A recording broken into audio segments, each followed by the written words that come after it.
अभी एक मिनट में सभी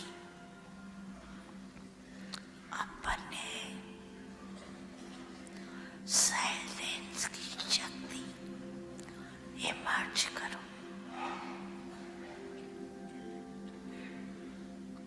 एकदम साइलेंस मन से तन से इमर्ज करो।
ओम शांति।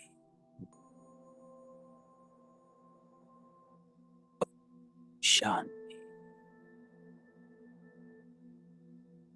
ओम शांति।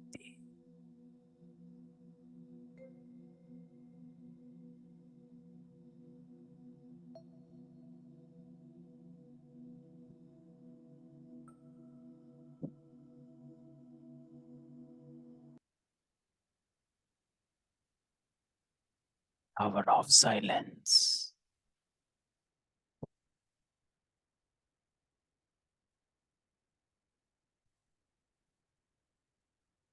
पापा कहता है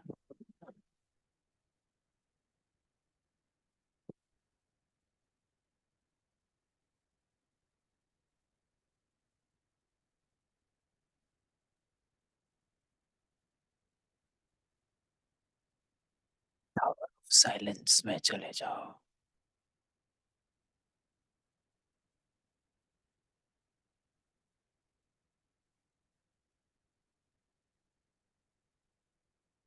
अर्थात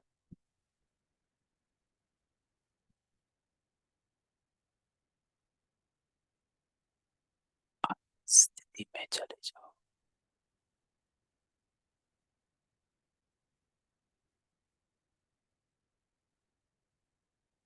मुख का साइलेंस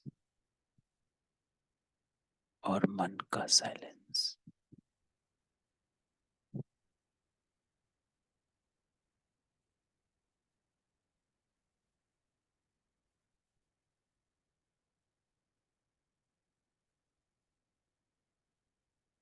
एकाग्रता, एक मन,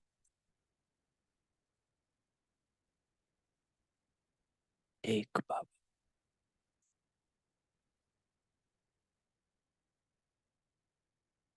तो सारा ध्यान समेत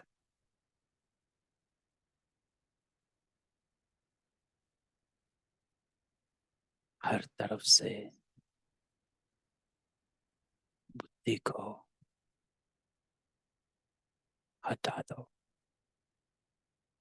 बाबा कहता है कि जब यहाँ बैठते हो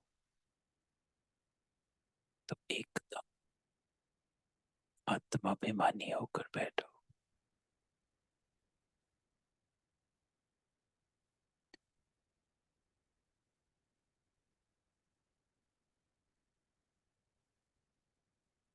तो चले, आज हमारा बाबा हमको क्या कहता है। बाबा रोज हमको कुछ ना कुछ देकर जाता है। सवेरे सवेरे बाबा हमें सारे दिन के लिए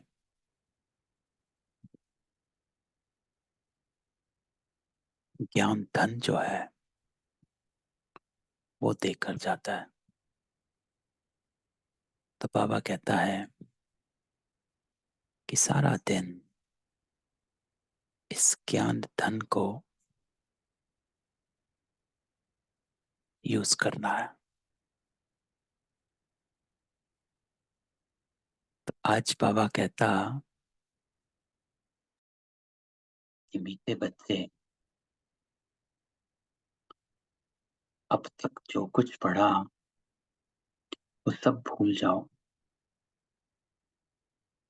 एकदम बाबा कहता बचपन में चले जाओ, तब इस रूहानी पढ़ाई में पास हो सकेंगे। बाबा हमेशा कहता है कि जो स्लेट क्लीन होती है उस पर लिखना आसान होता है,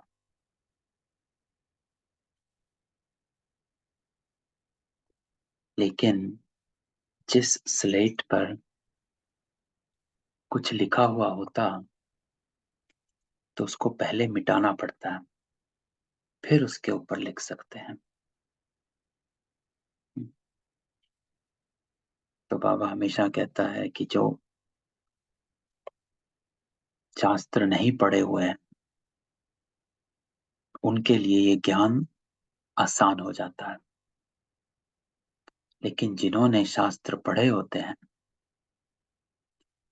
उनकी बुद्धि में ज्ञान बैठना टाइम लगता है। तो बाबा कहता है कि स्लेट क्लीन नहीं है।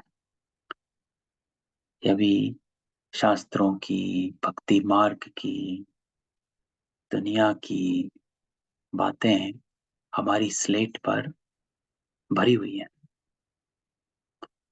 तो बाबा की बात को चढ़ने में टाइम लगता। तो आज बाबा कहता कि अब तक जो पढ़ा सब भूल जा, बचपन में चले जाओ। तब इस रूहानी पढ़ाई में पास हो जा सकेंगे। क्यों? क्योंकि क्यों क्या का क्वेश्चन नहीं होता है। ज्ञान एकदम, बाबा कहता है, धारण हो जाता।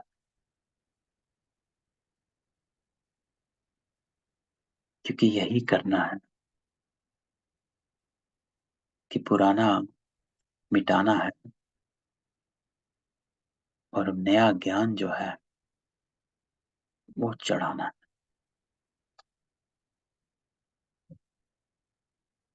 तो इस पर ही प्रश्न भी आज बाबा पूछता है, इसी को लेते हुए कि जिन बच्चों को दिव्य बुद्धि मिली उनकी निशानी क्या होगी। तो उत्तर बाबा कहता कि वो बच्चे इस पुरानी दुनिया को इन आंखों से देखते हुए भी नहीं देखेंगे।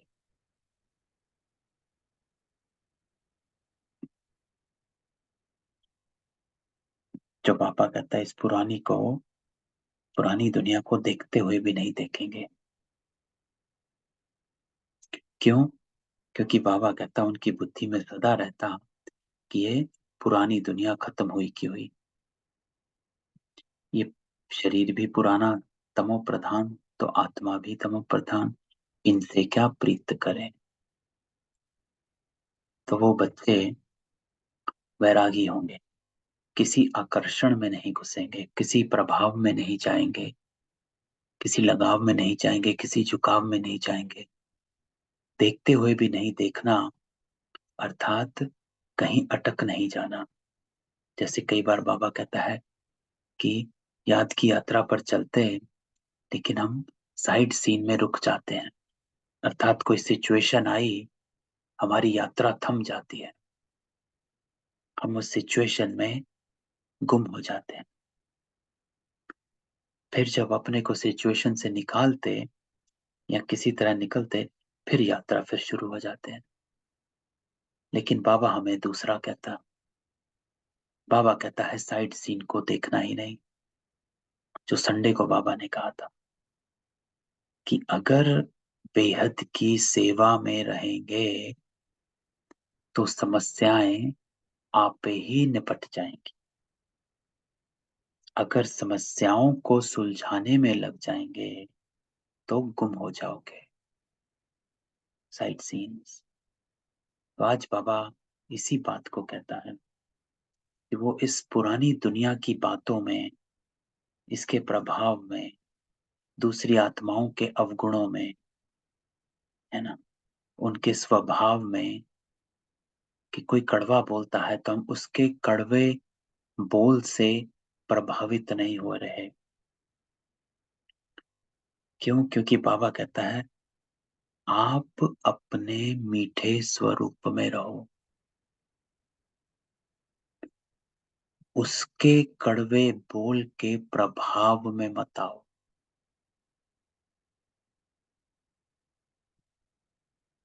क्योंकि अगर हम उसके कड़वे बोल के प्रभाव में आए तो हमारा मीठा स्वरूप जो है वो खत्म हो जाता। तो बाबा कहता है तुझे स्मृति स्वरूप रहना, मीठे स्वरूप में रहना। तो हमें मीठे स्वरूप में रहना। इसलिए बाबा कहता है पुरानी दुनिया को देखते हुए ना देख। इसी को दिव्य बुद्धि कहा जाता, डिवाइन इंटेलेक्ट। दिव्य वही है जहां बिल्कुल भी किसी का भी अंश मात्र भी प्रभाव नहीं पड़ा, फ्लॉलेस, है ना, वो चीज दिव्य है। चाहे कीचड़ में है लेकिन कमल है। ऐसे दिव्य बुद्धि वाले बच्चों से ही बाप को भी दिल लगती है, और ऐसे बच्चे ही बाबा की याद में निरंतर रह सकते हैं। क्यों? क्योंकि कहीं अटके नहीं, सेवा में भी आगे जा सकते हैं, क्योंकि उन्हीं की सेवा सफल होगी, वाइब्रेशंस प्योर होंगे, वृत्ति क्लियर होगी, दृष्टि क्लियर होगी, है ना, बेहद में होंगे। शुद्ध में होंगे, पवित्रता होगी। तो आज बाबा इसी बात को हमें ले जाने को कहता है कि आज की मुरली से ये बात लेकर जाओ कि पुरानी दुनिया को देखते हुए भी मत देखो, किसी के प्रभाव में आकर अपना स्वरूप ना बदलो। वो चाहे कैसा भी है, आप अपने मीठे स्वरूप में रहो। उसके कड़वेपन का प्रभाव तुम्हारा स्वरूप ना बदल दे। ओम शांति। तो बाबा कहता, मीठे मीठे रूहानी बच्चों को रूहानी बाप समझाते, है ना, रूहों को समझाता है।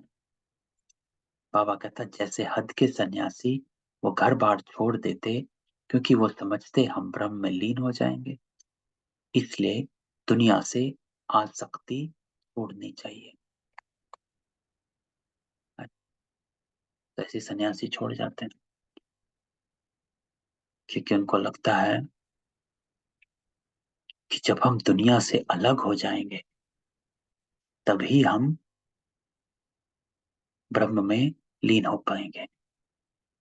अभ्यास भी ऐसे करते होंगे, जाकर एकांत में रहते हैं ना, जंगलों में चले जाते हैं। हठ योगी है, तत्व ज्ञानी है, क्योंकि वो तत्व से मिलने की कोशिश करते हैं। ब्रह्म ज्ञानी नहीं, तत्व ज्ञानी समझते हैं ब्रह्म में लीन हो जाएंगे, इसलिए ममत्व मिटाने के लिए घर बार को छोड़ देते हैं, है ना, हट से छोड़ते हैं, वैराग आ जाता। परंतु बाबा कहता, फट से ममत्व नहीं मिटता, स्त्री बच्चे याद आते रहते हैं। ये बाबा का अनुभव है। एक कहानी है ब्रह्मा बाबा की, छोटी सी है, कराची की है।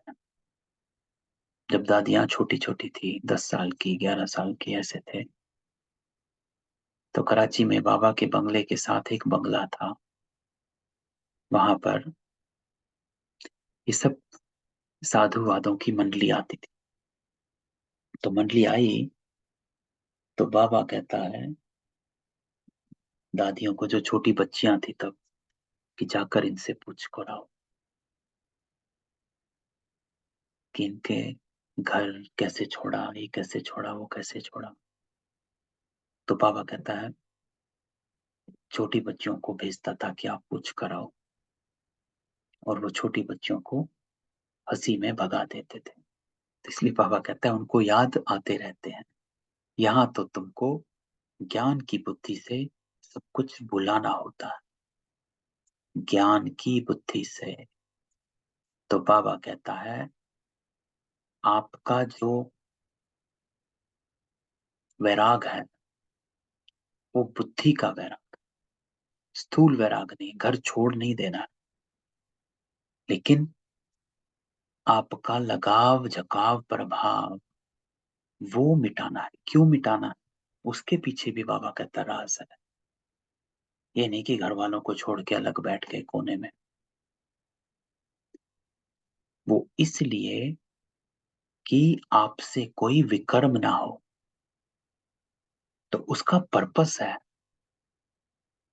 कि ज्ञान की बुद्धि से सब कुछ बुलाना होता है, क्योंकि नहीं तो हम काम, क्रोध, मोह, अहंकार इसमें ही घूमते रहते हैं। क्योंकि प्रभाव देह का बहुत भारी होता है ना, 63 जन्मों का है, बहुत नेचुरल है ना।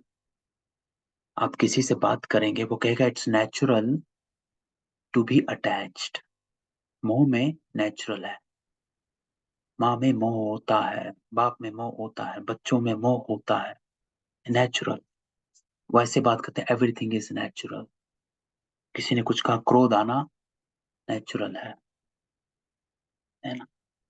तो ऐसे इसलिए बाबा कहता बुद्धि से सब कुछ बुलाना होता, ताकि तुम्हारे से कोई विकार ना हो, है ना। ऐसे हट जाने को बाबा नहीं कहता। कोई भी चीज बाबा कहता जल्दी नहीं भूलती। अभी तुम ये बेहद का संन्यास करते हो, इसलिए कहते हैं बेहद का संन्यास। अर्थात आपका जो लगाव है इस दुनिया से हटा हुआ है, दुनिया की चीजों से हटा हुआ है। सिर्फ एक आत्मा से, चार आत्माओं से नहीं छूट हटा है। इस बेहद का संन्यास है कि आपको अब आत्मा की उन्नति के प्रति लगाव है। याद तो बाबा कहता सब सन्यासियों को भी रहती है, परंतु बुद्धि से समझते हमको भ्रम में लीन होना, इसलिए हमको देहभान नहीं रखना है। वो है बाबा कहता हठ योग। समझते हम यह शरीर छोड़ ब्रह्म में लीन हो जाएंगे। बाबा कहता उनको यह पता ही नहीं कि हम शांति धाम में कैसे जा सकते है ना। वो सोचते हैं कि ये सब करेंगे ब्रह्म में लीन हो जाएंगे, बट बाबा says they don't even know कि how can we go to Shanti Dham, Param Dham, कैसे जा सकते। लेकिन बाबा कहता तुम सब जानते हो, इट्स ओनली यू नो कि हमको घर जाना है। जैसे विलायत से आते तो समझते हमको बॉम्बे जाना है वाया कुछ भी। अभी तुम बच्चों को भी पक्का निश्चय, बहुत कहते इनकी पवित्रता अच्छी, ज्ञान अच्छा, संस्था अच्छी, माताएं मेहनत अच्छी करती क्योंकि अथक हो समझाती, अपना तन मन धन लगाती, इसलिए अच्छी लगती है ना। बहुत कहते हैं आप नेताओं को बुलाओ, आज के नेता भी यही कहते हैं बहुत बढ़िया, ब्रह्म कुमारी ये कर रहे हैं, वो कर रहे हैं, वाह वाह वाह, है ना, अच्छा अच्छा करते हैं। परंतु हम भी ऐसा अभ्यास करें ये ख्याल नहीं है, कोई विरला ही निकलता। वो तो बाबा भी कहते हैं कि कोई विरला ही निकलेगा कोटों में कोई, अर्थात जो तुम्हारे पास आते उनमें से कोई, कोटों में से कोई, कोई में से भी कोई निकलेगा। बाकी बाबा कहता ये पुरानी दुनिया खत्म होने वाली। क्यों? क्योंकि तुम जानते हो बाबा आ गया।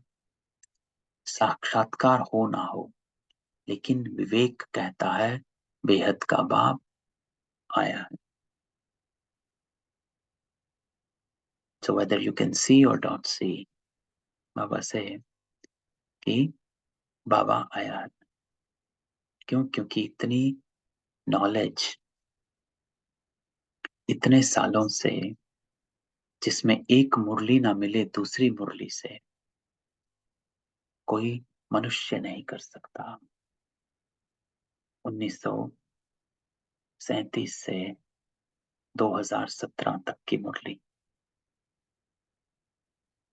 इतनी मुरलियां रोज, अलग मुरली कोई साधारण नहीं कर सकता। तो बाबा कहता कोई माने ना माने, विवेक कहता बाबा आया।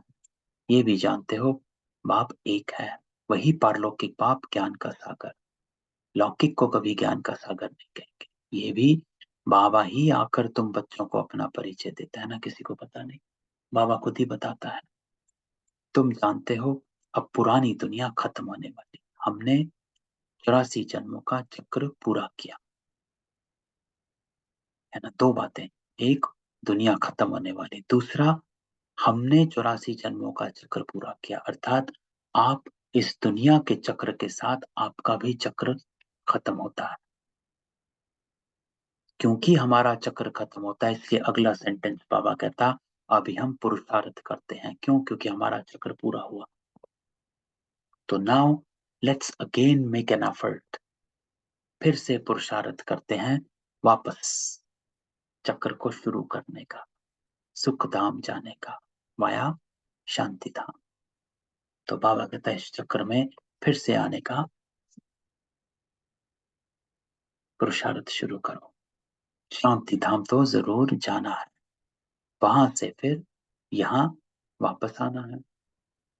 मनुष्य तो बाबा कहता है इन बातों में मुझे हुए हैं, कंफ्यूज हो जाते हैं कि कैसे है। कोई मरता है तो समझते हैं वैकुंठ क्या, परंतु वैकुंठ है कहाँ?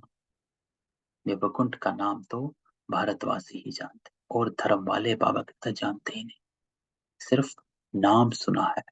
चित्र देखे हैं ना, स्वर्ग है। बाइबल में भी कहा 3000 साल पहले स्वर्ग था, नाम सुना है, चित्र देखे हैं, लेकिन क्या था, कैसे बना, कौन रहता था, किसने बनाया।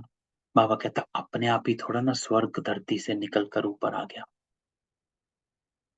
वर्णन सब करते हैं कि स्वर्ग में ऐसा था, ऐसा था, ऐसे महल थे, इतने वो थे, सुख शांति थी, पवित्रता थी। बाबा कहता इस बात का सबको वर्णन है, बाइबल में भी, कुरान में भी, है ना, गार्डन ऑफ अल्लाह।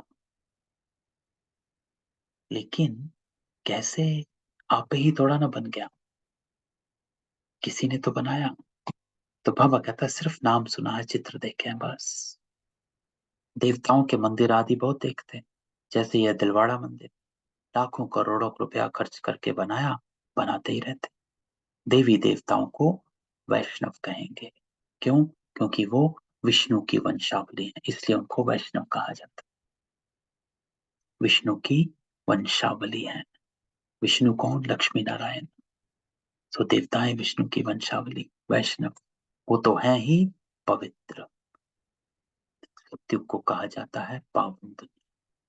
तो बाबा कहता हूँ पावन दुनिया में बनाई किसने, और कौन थे जो पावन थे, है ना। कोई बाबा हमेशा कहते कोई नई आत्माएं थोड़ा ना आकर पावन बनेगी या देवता बनेगी। वही आत्मा फिर से रिजुविनेट होती है, रिफ्रेश होती है। वही आत्मा पुरानी से नई बनती है, पतित से पावन बनती है।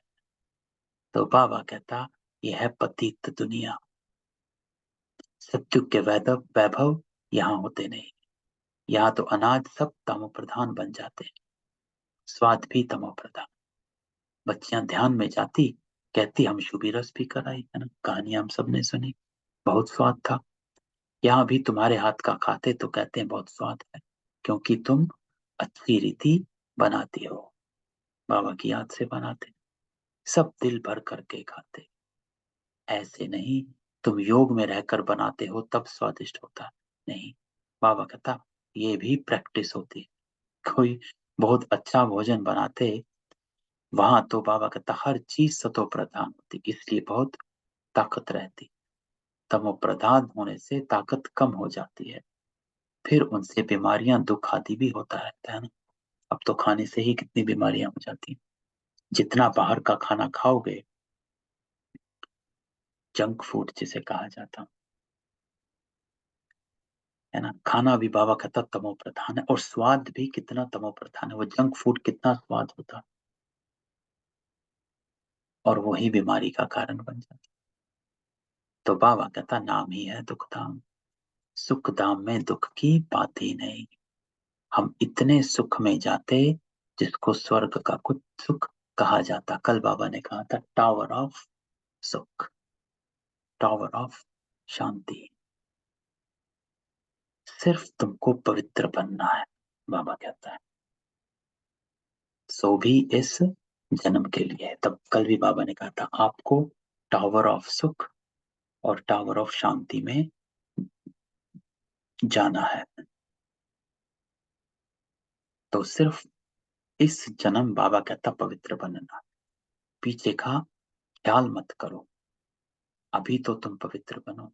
बाबा कहता आगे की छोड़ो, अभी तो बनो, पहले तो विचार करो कहते कौन है, ये इंपॉर्टेंट है ना। कौन कह रहा है, जिसको बाबा ने कहा साक्षात्कार हो ना हो, लेकिन विवेक कहता है कि बाबा आया है। तो बाबा कहता है पहले तो विचार करो कहता कौन है। बेहद के बाप का परिचय देना पड़े, बेहद के बाप से सुख का वर्ष मिलता है, वर्षा मिलता है। लौकिक बाबा भी परलौकिक बाप को याद करते हैं, बुद्धि ऊपर चली जाती। तुम बच्चे जो निश्चय बुद्धि पक्के हो, बाबा कहता उन्हों के अंदर रहेगा कि इस दुनिया में हम बाकी थोड़े दिन है। ये तो कोड़ी मिसल शरीर है, आत्मा भी कोड़ी मिसल, इसको वैराग कहा जाता। जब अपने देह से भी मोह छूट जाए तो बाबा कहता इसको वैराग कहते हैं। तो अभी तुम बच्चे, बाबा कहता, ड्रामा को जान चुके हो। ड्रामा अर्थात सृष्टि चक्र, ड्रामा अर्थात हर आत्मा अपना पार्ट प्ले कर रही है। ड्रामा अर्थात हम सब एक्टर्स हैं। ड्रामा अर्थात हर आत्मा अपना पार्ट एक्यूरेट प्ले कर रही है। ड्रामा अर्थात everything is repeating as is, कोई कुछ गलत नहीं कर रहा। हमारी नजरों में, आपकी नजरों में, दुनिया की नजरों में कहीं गलत हो रहा है, कहीं नहीं हो रहा। लेकिन बाबा कहता है, बाबा की नजरों में सुनो, बाबा की नजर कहती है कि कोई कुछ गलत नहीं कर रहा। बॉम्ब्स बनाने वाले भी बाबा कहता है गलत नहीं है। क्यों? बॉम्ब्स गिराने वाले भी गलत नहीं है। क्यों? क्योंकि बाबा कहता उनका पार्ट है। Everything is happening as it should happen. अगर वो ऐसे ना हो, बाबा कहता तब प्रॉब्लम हो सकती है, क्योंकि then we don't know what will happen. तो सब कुछ एज पर ड्रामा चलना चाहिए, और वो ऐसे ही चलता है। तो बाबा कहता अब आप ड्रामा को जान चुके, इसलिए किसी पर क्वेश्चन नहीं कर। Let everybody play their part as they are playing, but important is pay attention to your part. मैं अपना पार्ट कैसे प्ले करूं, what should I be doing, ये इंपॉर्टेंट है। जिसको बाबा ने संडे को क्या कहता, मुझे क्या करना है ना, हमेशा संडे को रिवाइज करना है। मुझे क्या सोचना है, मुझे क्या कहना है, इसमें मैं लाऊं। और वो भी सेवा का मैं। बाबा कहता मैंपन का मैं नहीं, सेवा का मैं, अर्थात श्रेष्ठता का मैं, अर्थात वाइब्रेशंस का मैं। तो भक्ति मार्ग का पार्ट चलना ही है, क्योंकि ये ड्रामा है।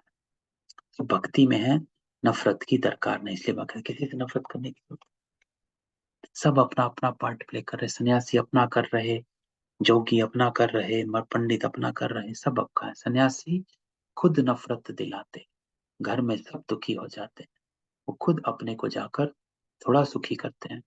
वापस मुक्ति में बाबा कहता कोई जा नहीं सकता। जो भी कोई आया, वापस कोई भी गया नहीं।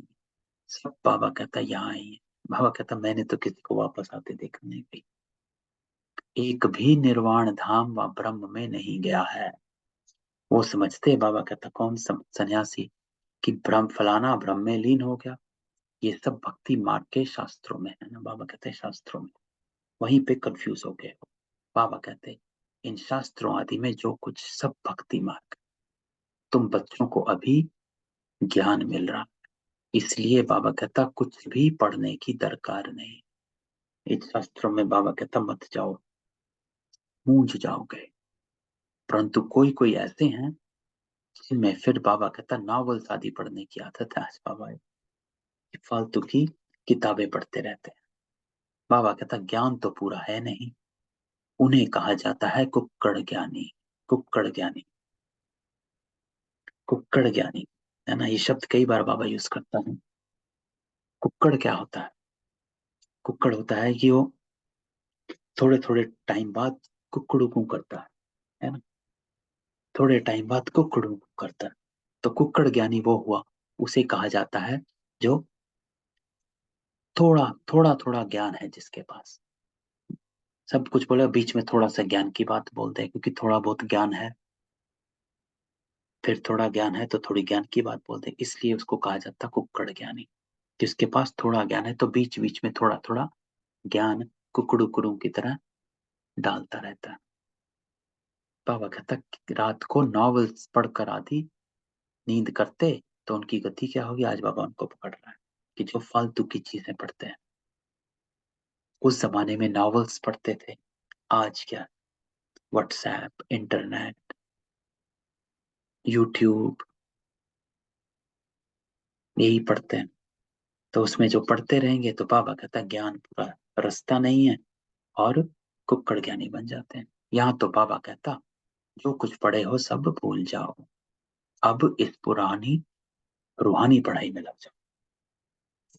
वो तो भगवान पढ़ाते हैं जिससे तुम देवता बन जाएंगे, वो भी 21 जन्मों के लिए।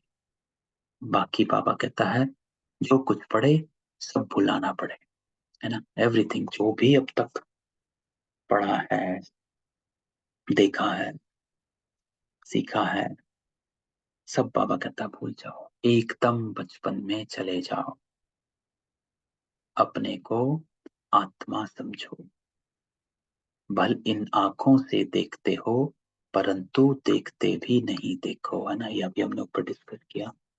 इसका अर्थ क्या है कि किसी के भी प्रभाव में मत आओ, अपना स्वरूप मत छोड़ो। उनका बेशक कड़वा स्वरूप है, आप मीठे स्वरूप में रहो, ये इंपॉर्टेंट है।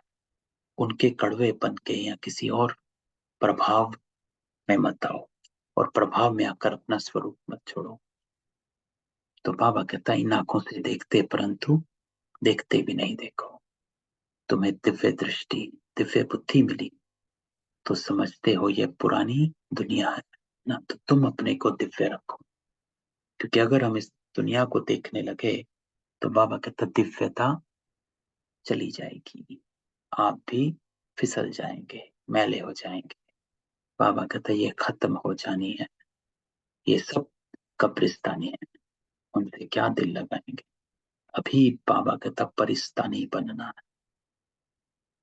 तुम अब कब्रिस्तान और परिस्तान के बीच में बैठे। परिस्तान बाबा कहता अभी बन रहा है, अभी बैठे पुरानी दुनिया में। परंतु बाबा कहता बीच में बुद्धि का योग वहां चला गया है। तुम पुरुषार्थ ही नई दुनिया के लिए कर रहे हो, तो अभी बाबा कहता बीच में बैठे हो पुरुषोत्तम बनने के लिए, है ना। संगम युग है तो आप बीच में बैठे हो, पुरानी दुनिया और नई दुनिया के बीच में है। तो बाबा कहता अभी आप बीच में बैठे हो पुरुषोत्तम के लिए। इस पुरुषोत्तम संगम युग का भी किसको पता है ना। बीच का युग संगम युग है। पुरुषोत्तम मास, पुरुषोत्तम वर्ष का भी अर्थ नहीं समझते, है ना। पुरुषोत्तम मास कहा जाता, वर्ष कहा जाता। बाबा कहता अर्थ नहीं समझते। पुरुषोत्तम संगम युग को टाइम बहुत थोड़ा मिला है। देरी से यूनिवर्सिटी में आएंगे तो बहुत मेहनत करनी पड़ेगी। तो बाबा कहता है कि टाइम थोड़ा है, तो टाइम को वेस्ट मत करो। याद बहुत मुश्किल ठहरती है, माया विघ्न डालती रहती है। तो बाबा समझाते ये पुरानी दुनिया खत्म होने वाली। बाबा भल यहाँ बैठे लेकिन देखते हैं, परंतु बुद्धि में है ये सब खत्म होने वाला, कुछ भी रहेगा नहीं। ये तो पुरानी दुनिया है, इनसे वैराग हो जाता है। तो आज बाबा आप देखिए मुरली में बार बार इस बात को रिपीट करता है, क्या कि पुरानी दुनिया खत्म होने वाली है। क्यों रिपीट कर रहा है, क्यों बाबा हमको ये बार बार कह रहा है? क्योंकि बाबा हमको कहता है कि पुरानी दुनिया को देखते हुए भी नहीं देखो, इससे वैरागी रहो। क्यों? क्योंकि आप अपने संस्कारों पर काम करो। ये पुरुषोत्तम संगम युग है, टाइम कम है। तो अगर आप, जो बाबा ने कहा माया विघ्न डालती रहती है, याद मुश्किल ठहरती है, अगर आप वहां अटक गए तो भटक जाएंगे। तो शरीरधारी बाबा कहता सब पुराने हैं, शरीर पुराना तमो प्रधान है, आत्मा भी तमो प्रधान। तो ऐसी चीज को हम देखकर क्या करें? तो ये तो कुछ भी रहना नहीं है, उनसे प्रीत नहीं। तो बाबा कहता है ऐसे अपने से बातें करो। बच्चों में भी बाप की दिल उनसे लगती है जो बाप को अच्छी रीति याद करते और सर्विस करते हैं। तो बाबा कहता मैं भी उनको याद करता हूँ जो मुझे याद करते हैं। बाकी बच्चे तो सब हैं, कितने ढेर बच्चे, सब तो कभी देखेंगे भी नहीं, है ना, सब तो कभी देखेंगे भी नहीं। प्रजापिता ब्रह्मा को तो जानते ही नहीं। प्रजापिता ब्रह्मा का नाम तो सुना है, परंतु उनसे क्या मिलता है, बाबा कहते हैं कुछ भी पता नहीं। ब्रह्मा का मंदिर है ना, अजमेर में दाढ़ी वाला दिखाया, परंतु उनको कोई याद नहीं करता है, क्योंकि उनसे वर्षा मिलना नहीं है। बाबा कहता वर्षा मिलता सिर्फ शिव बाबा से। तो आत्माओं को वर्षा मिलता एक लौकिक बाप से, दूसरा परलौकिक बाप से। तो प्रजापिता ब्रह्मा को बाबा कहता कोई जानता ही नहीं। यह है वंडरफुल। बाप होकर वर्षा ना दे तो अलौकिक ठहरा। वर्षा होता ही है हद का और बेहद का, बीच में वर्षा होता नहीं। आज बाबा इसको भी स्पष्ट करता है कि ब्रह्मा बाप से वर्षा क्यों नहीं, बाप तो वो भी है। तो बाबा उत्तर देता क्योंकि वो अलौकिक ठहरा। लौकिक बाप से हद का वर्षा मिलता और परलौकिक बाप से बेहद का। तो बाबा कहता वर्षा होता ही है हद और बेहद का, बीच का वर्षा होता नहीं। तो फल प्रजापिता कहते, परंतु वर्षा कुछ भी नहीं। तो इस अलौकिक बाप को भी वर्षा पारलौकिक से मिलता है। तो यह फिर बाबा कहता देंगे कैसे, पारलौकिक बाबा इनके थ्रू देता है। तो ये है रथ। तो बाबा जो है, ब्रह्मा बाबा जो है ना, तो बाबा कहता है कि प्राप्ति आपको वाया ब्रह्मा ही होती है, क्योंकि ज्ञान वाया ब्रह्मा ही आया है ना। तो इसीलिए प्राप्ति वहीं से, ये है रथ। तो इनको क्या याद करना है, इनको खुद भी उस बाप को याद करना पड़ता। तो बाबा कहता वो लोग समझते हैं कि अब ब्रह्मा को ही परमात्मा समझते हैं ना, कई समझते हैं। जब ब्रह्मा बाबा की पिक्चर देखते हैं तो सबको होता है कि ये बाबा कौन है, इसी को ही मानते हैं, ये इनका बाबा है। परंतु बाबा कहते हैं परंतु हमको वर्षा इनसे नहीं मिलता है, वर्षा तो शिव बाबा से मिलता है। ये तो बीच में दलाल रूप है, ये भी हमारे जैसा स्टूडेंट है, डरने की कोई बात नहीं। तो बाबा कहता वो भी ब्रह्मा बाबा भी आप जैसा ही पुरुषार्थी है, स्टूडेंट है, दलाल है। आत्मा परमात्मा, जो बाबा कहता लग रहे बहुकाल, सुंदर मेला लग गया जब सतगुरु मिला दलाल। तो ब्रह्मा बाबा बीच में दलाली करता है, अर्थात हमको शिव बाबा से मिलवाता है, क्योंकि ब्रह्मा ब्रह्मा के आप शिव से मिल नहीं सकते, क्योंकि इस ज्ञान के थ्रू ही हमने शिव बाबा को पहचाना है। हमने कैसे जाना, आप आत्मा हो, किसने कहा, किसने बताया, शिव बाबा ने, किसके थ्रू, ब्रह्मा ने के थ्रू, है ना। तो इसलिए वो दलाल हमेशा है, वही हमारा कनेक्शन करवाते हैं। तो बाबा कहते, फिर से बाबा एक बात कह रहा है कि इस समय सारी दुनिया तमो प्रधान है। तो ये जो लाइन बाबा हमेशा हमको आज रिपीट कर रहे हैं और बोलते हैं, तो इसको बाबा कहता है समझना है कि क्योंकि ये दुनिया तमो प्रधान है, तो जब भी आप कोई सिचुएशन, कोई बात देखते हो, कोई आत्माओं को देखते हो, जिसको देखकर आप क्वेश्चन में चले जाते हो, तो बाबा कहता है उस क्वेश्चन को फुल स्टॉप लगाने के लिए इस बात को हमेशा याद रखो कि ये दुनिया तमो प्रधान, everybody is at their max, है ना, मैक्सिमम तमो प्रधानता जितनी वो अभी है।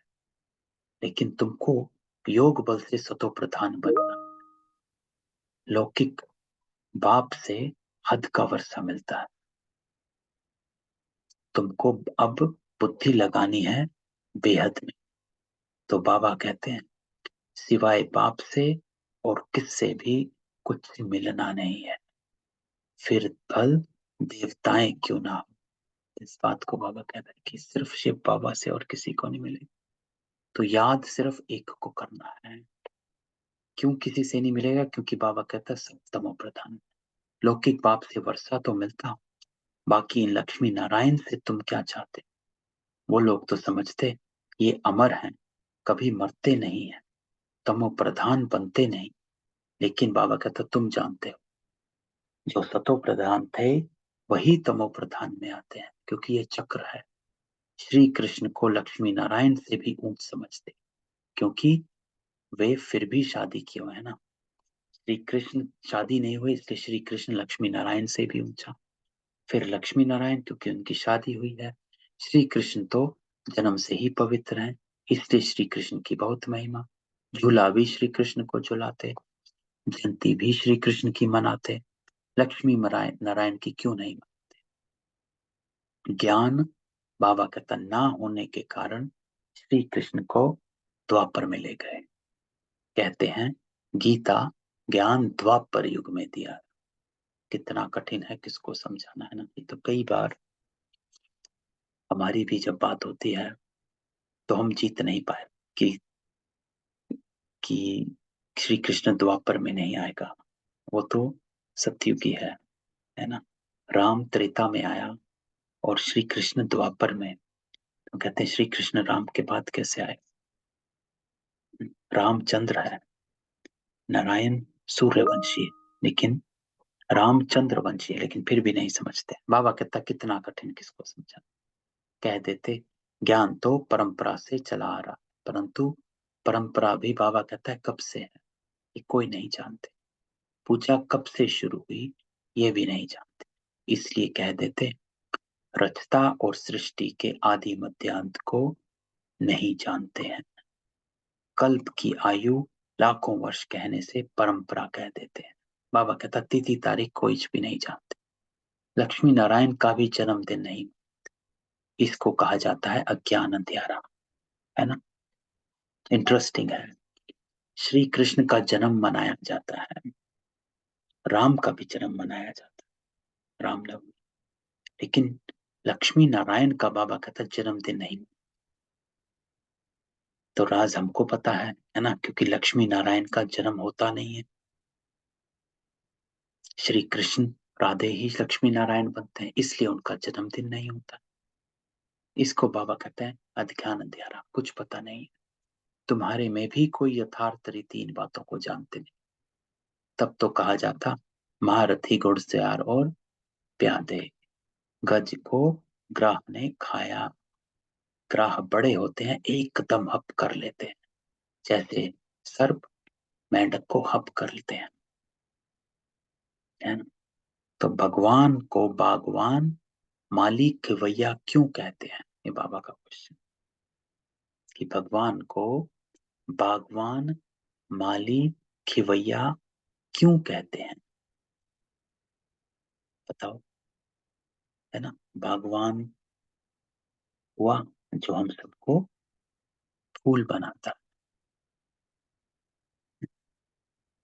माली हम सबकी पालना देखभाल करता है, खिवैया हम सबको इस पार से उस पार लेकर जाता है।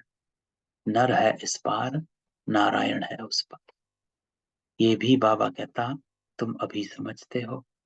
बाबा आकर विषय सागर से पार ले जाते, तब तो कहते नैया मेरी पार लगा दो। तुमको भी बाबा कहता अभी पता पड़ा कि हम कैसे पार जा रहे हैं।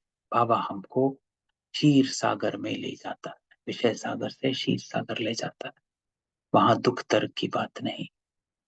तुम बाबा कहता सुनकर औरों को भी कहते हो कि नैया को पार करने वाला खिवैया कहते हैं कि हे बच्चे अपने को आत्मा समझो, तभी पार जा सकेंगे। तुम पहले क्षीर सागर में थे, अब विषय सागर में आप पहुंचे हो। बाबा स्मृति दिलाता पहले तुम देवता थे, स्वर्ग है वंडर ऑफ वर्ल्ड, सारी दुनिया में रूहानी वंडर है स्वर्ग। नाम सुनकर ही बाबा कहता है खुशी हो जाती। हेवन में तुम रहते हो। यहाँ 7 वंडर्स दिखाते हैं ना। परसों की मुरली में भी बाबा ने इस बात को कहा था कि इस दुनिया में है 7 वंडर्स, लेकिन स्वर्ग जैसा कोई वंडर नहीं। ताजमहल को भी वंडर कहते हैं, परंतु उसमें रहने का थोड़ा ही। तुम तो वंडर ऑफ वर्ल्ड का मालिक बनते हो। बाबा कहता है तुम्हारे रहने के लिए बाप ने कितना वंडरफुल वैकुंठ बनाया है। 21 जन्मों के लिए पद्मा पद्म पति बनते हो। तो तुम बच्चों को बाबा कहता कितनी खुशी होनी चाहिए कि हम उस पार जा रहे हैं, है ना। नर है इस पार, नारायण है उस पार। तो बाबा कहता है उस पार जा रहे हो, लेकिन पवित्र बनना। अनेक बार बाबा कहता तुम बच्चे स्वर्ग में गए होंगे। ये चक्र तुम ही लगाते रहते हो।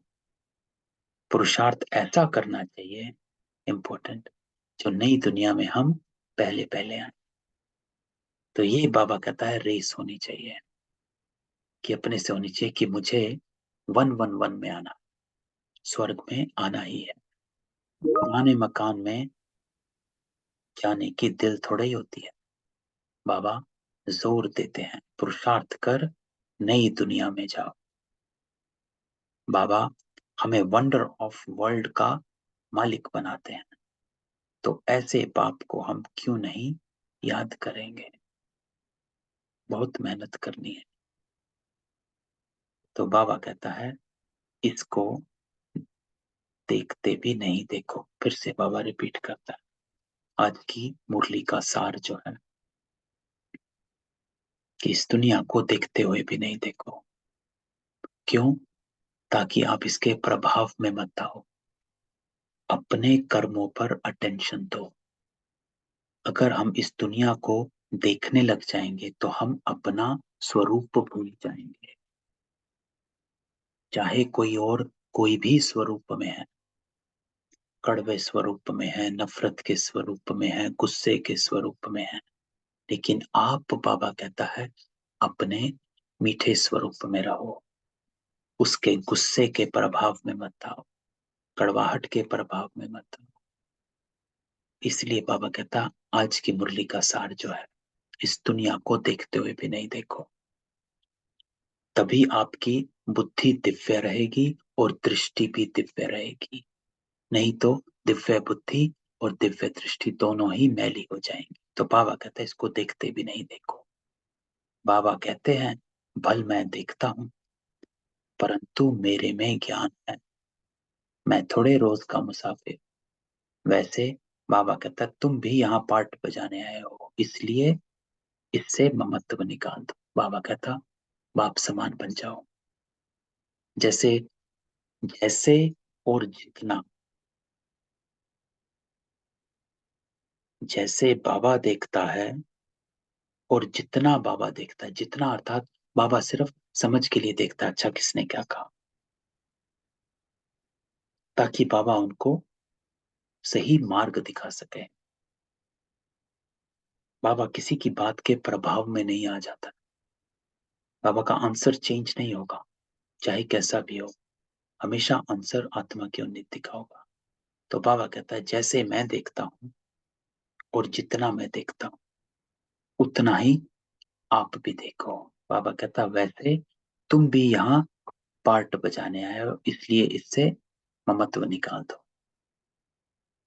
ममत्व निकालना अर्थात प्रभाव, झुकाव, लगाव, आकर्षण विकर्षण में नहीं आना। आज तो मीठे मीठे सिकिलते बच्चों प्रति माता पिता बाप दादा का याद प्यार। Good morning. रूहानी बाप की रूहानी बच्चों को नमस्ते। तुम रूहानी बच्चों की रूहानी बाप दादा को याद प्यार, नमस्ते और गुड मॉर्निंग। धारणा। तो आज बाबा क्या कहता है कि रूहानी पढ़ाई में सदा बिजी रहना है। कभी भी नावल्स आदि पढ़ने की गंदी आदत नहीं डालनी। जो कुछ पढ़ा उसे भूल बाप को याद करना। तो इस धारणा का भाव क्या हुआ कि अपना टाइम वेस्ट मत करो। दूसरा, कहीं भी इधर उधर बुद्धि को भटकाओ मत। जितना हम अपनी बुद्धि को स्वच्छ रखें, कल की बाबा की मुरली में था कि विचार सागर मंथन, जितना विचार सागर मंथन करेंगे उतना बाप से कनेक्शन जुड़ा रहेगा, और जितना बाप से कनेक्शन जुड़ा रहेगा उतनी आपकी बैटरी की पावर चार्ज होती जाएगी। कल की मुरली थी, है ना। तो इससे कनेक्टेड है कि जितना हम इधर उधर भटकाएंगे अपनी बुद्धि को, अरे उसने क्या कहा, इसने क्या कहा, या फालतू की चीजें पढ़ेंगे देखेंगे, तो बुद्धि वहां जाएगी, ज्ञान नहीं ठहरेगा, बाबा से कनेक्शन टूटेगा, बैटरी डिस्चार्ज हो जाएगी और हम वैसे के वैसे हो जाएंगे। नहीं, तो बाबा कहता है सब कुछ भूल बाबा को याद करना है। दूसरा, इस पुरानी दुनिया में स्वयं को मेहमान समझकर चलना है, इससे प्रीत नहीं रखनी, देखते भी नहीं देखना है ना। प्रभाव में नहीं आना, अपने स्वरूप में रहो, मुझे अपना मीठा स्वरूप नहीं छोड़ना, बस। तो आज की धारणा है। वरदान, बाबा कहता है हिम्मत और उमंग उत्साह के पंखों से उड़ती कला में उड़ने वाले तीव्र पुरुषार्थी बाबा, तीव्र पुरुषार्थी। तीव्र पुरुषार्थी बाबा ने डेफिनेशन एक 1969 की मुरली में कही थी कि तीव्र पुरुषार्थी वो आत्मा है जिसको समय पर ज्ञान याद आ जाए। तो बाबा कहता उड़ती कला के दो पंख है, हिम्मत और उमंग उत्साह। किसी भी कार्य में सफलता प्राप्त करने के लिए हिम्मत और उमंग उत्साह बहुत जरूरी है। जहां उमंग उत्साह नहीं होता वहां बाबा कहता थकावट होती है, और थकावट हुआ कभी सफल नहीं होता। तो वर्तमान समय के अनुसार उड़ती कला के सिवाय मंजिल पर पहुंच नहीं सकते, क्योंकि पुरुषार्थ एक जन्म का और प्राप्ति 21 जन्म के लिए ही नहीं, सारे कल्प की है। तो बाबा कहता है तो जब समय की पहचान स्मृति में रहती तो पुरुषार्थ तीव्र गति का हो जाता है। When you understand the call of time, तो समय की पहचान कि क्या करना है, कौन सा टाइम है, कि इस समय बाबा कहता है कि और ज्यादा कर्म बंधन बनाने का समय नहीं है, और ज्यादा कार्मिक अकाउंट बनाने का समय नहीं, ये खातों को चुत्ता करने का समय है। और खाते चुत्ते चुत्तू तब होते हैं जब हम अपने स्वरूप में रहते हैं। स्लोगन, सर्व की मनोकामनाएं पूर्ण करने वाले ही काम धेनु है। आज तो ये थी आज की बाबा की मुरली, है ना। तो आज की मुरली का लेसन बाबा का पक्का है, तो सारे दिन ये हमारा होमवर्क है कि हम इस मुरली को यूज करें। क्या? देखते हुए भी नहीं देखना है, अर्थात अपने स्वरूप में रहो। अगर हम देखते हुए देखते रहेंगे, बाबा कहता देखते हुए भी नहीं देखो, लेकिन अगर हम देख रहे हैं और प्रभाव में आ गए तो अपना स्वरूप भूल जाएंगे, है ना। और अपनी बुद्धि को स्वच्छ रखो, कहीं इधर उधर की बातों में, चीजों में अपनी बुद्धि को नहीं भटकने दो, क्योंकि जितना अपनी बुद्धि को स्वच्छ रखेंगे उतना कनेक्शन रहेगा, जितना कनेक्शन रहेगा उतनी बैटरी चार्ज होगी, जितना बैटरी चार्ज होगी उतना हमारा स्वरूप रहेगा। चलो, कल मिलते हैं बाबा के मुरली के साथ। ओम शांति।